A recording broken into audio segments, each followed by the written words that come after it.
Hey YouTubers, been a few weeks now since I last did a video, and sorry about that, but got busy with life. Thought I would give you a nice background here while I went over what I was going to do tonight. So I have been busy most of the first part of this year.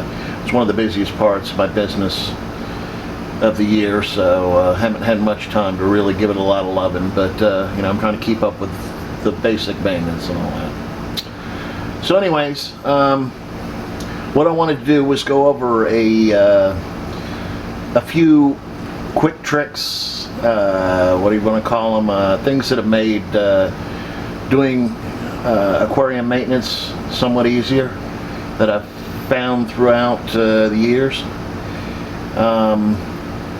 And what I'm going to do is I'm going to shoot this with this as a background and talk you through it, and I will have a sub window, which you will be seeing here soon, that will show you what I'm talking about as I explain this stuff.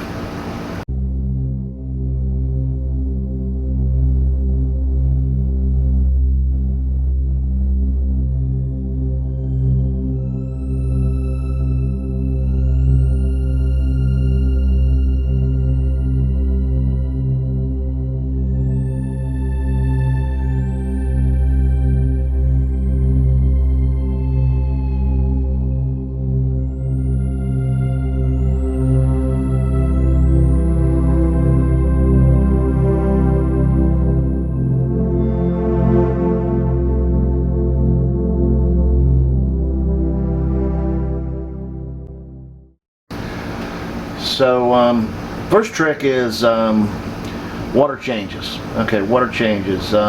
We all got to do water changes. We know that. Important part, probably one of the most important parts of keeping fish and plants. But suppose you got to do water changes where you got babies or very small fish, or you got small to medium-sized fish, but you got to walk out of the room and you're afraid maybe one of them might get sucked up into the end of the water changer. Well, this is what I've come across that has helped me out a lot. Firstly, if you got babies, angels, guppies, apistos, whatever, you got some babies in the tank.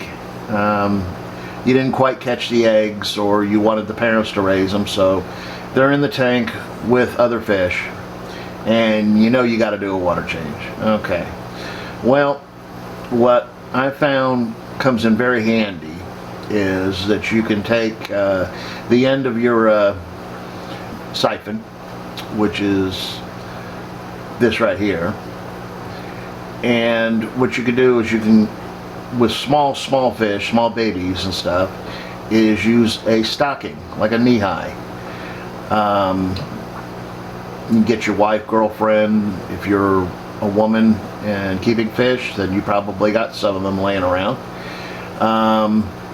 But you take it and you stretch it out over the end of the siphon tube, and that way you don't have to worry about extricating any of your babies while doing a water change.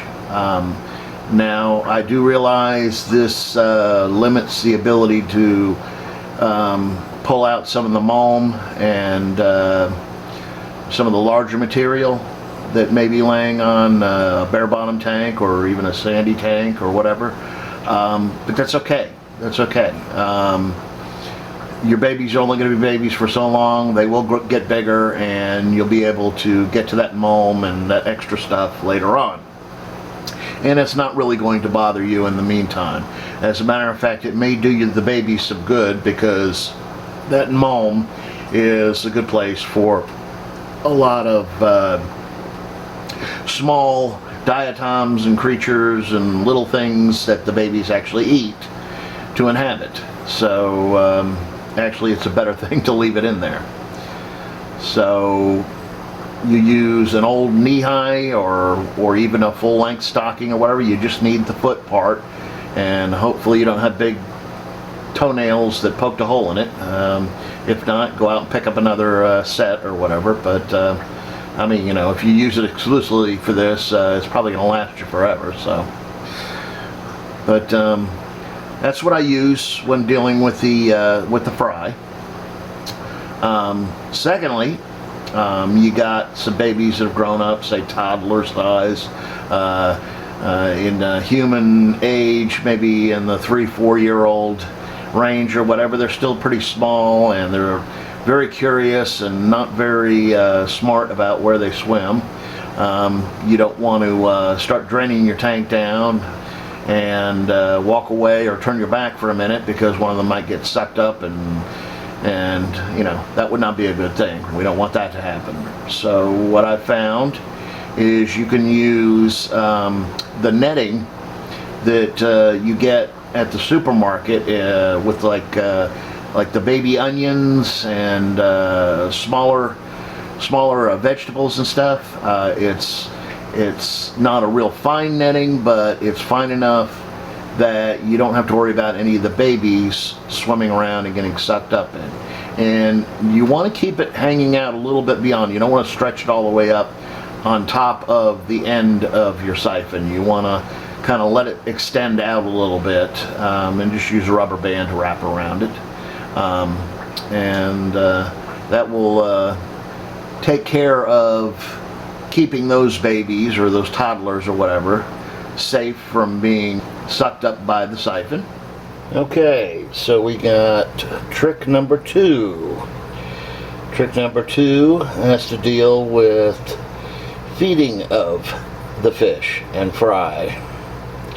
Now, I know we're all familiar with your basic foods, but what else can we feed our fish? Obviously, the formulated foods that the manufacturers have been working on for years do a very good job of supplying your fish with everything that they could possibly need nutrition-wise. But I am one of those believers of the spice of life. You know, you got to have a little something different every once in a while, you know. As a human being, I know that I wouldn't want to eat vitamins every day to keep me alive. I think that a variety of foods, as they would find in the wild, is good. You know, I mean, you know, a little of everything, you know. You eat too much of one thing, it's not a good thing. You eat a little of everything, it's a good thing. Okay. So, what can we feed them other than your basic flakes and pellets and live foods? And well, live foods definitely being one that I would list at the top.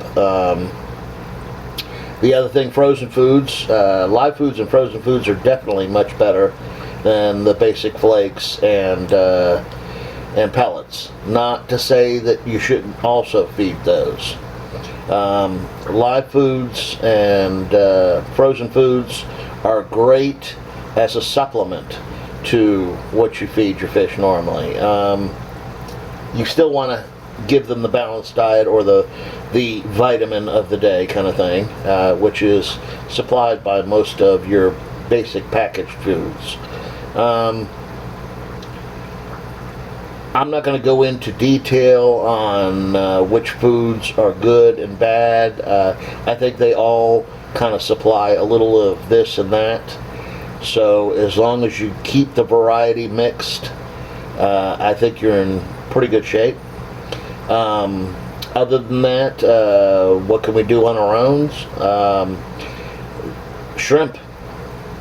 If you're a seafood lover, and your family decides they want to have shrimp or lobster or any of the seafood type things, take a little bit of that when it's still uncooked and chop it up, you know, cut a little piece out, chop it up and put it off to the side, put it back in the fridge, and fix the rest of it for you or your family, and you guys enjoy your meal. And you can take that chopped up version, chopped up into small pieces and feed your fish with it. Nothing wrong with that. I'm sure you have seen in frozen foods, or you may have seen in frozen foods where they have beef heart. Beef heart, you can get it at your local supermarket for a very low dollar amount. The one thing about beef heart is you want to feed it very sparingly. It is very fatty and has, well, it's kind of like feeding your fish hamburger. I guess would be the best analogy to it. So you don't want to feed them every day with it, but it's a good treat for them. And if you're wanting to fatten them up a little bit or grow them out a little bit, it's full of protein. So it'll help grow them up, you know, especially on younger fish. So that's a good one to supplement with. There's also the yolk of egg. That's great for fry. If you don't have any baby brine shrimp or the fry food or whatever, and you got to feed your fry or whatever like that, boil an egg. Take the center out, the yolk out, and grind it up into a small, very, small as you can get it, and sprinkle a little of that in to the tank. The fry will go after it and eat it, and it's full of protein and everything they need. The only drawback to the egg yolk is that it will cause problems as far as polluting your tank, so you definitely want to do a water change either after you feed them or within a day to make sure that you get rid of that pollution, because what they don't eat will pollute your tank real quick.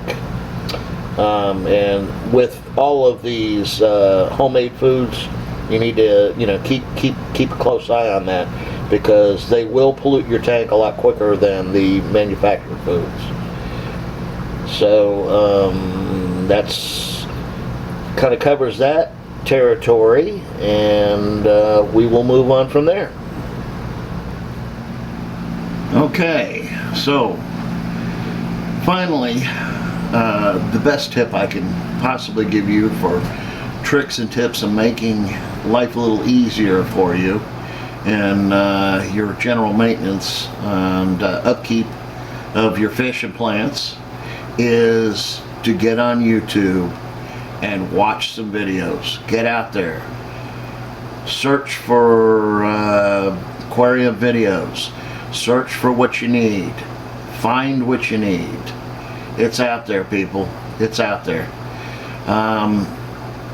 I can give you the advice that not all of what you will find on YouTube is going to be sound, but it'll definitely give you a starting point. Use your common sense.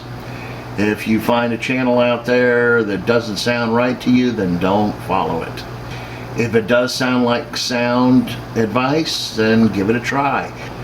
But there's a lot of good people out there on YouTube that are in the industry and are hobbyists that can give you a lot of good advice on how to do different things, how to treat sick fish, how to feed your fish different things, how to bag your fish up. I do my best to try to supply some of these things. I do my things one way and some people do them a different way. That's okay. That's okay. We all have our ways of doing things. You choose your own way of doing what works for you. You know, there's a lot of trial and error in this hobby, and you know, we're all learning as we go. Even the guys that have been doing this for 60, 70 years, most of their life, are still learning new things, and there's still new things coming down the pike. So use the tools you got available to you. Use the internet, use YouTube. I'm one that is a visual learner, so YouTube really works great for me. I like to see what it is that these people are doing and how they're doing it. If you're somebody who works better with books, then there's a lot of great books out there. Go to your library, pick up some books. You don't need to buy them. just go to the library and take them out. You know, it's kind of an old-fashioned notion, but hey, they're there, they're free. You know, all you gotta do is get a library card and it's free. But you know, hey, you might learn something. So I will leave you with that, and I hope everybody has had a great weekend. By the time you see this video, it'll be into the week, but it's Sunday night for me. So happy fish keeping, and we will see you soon.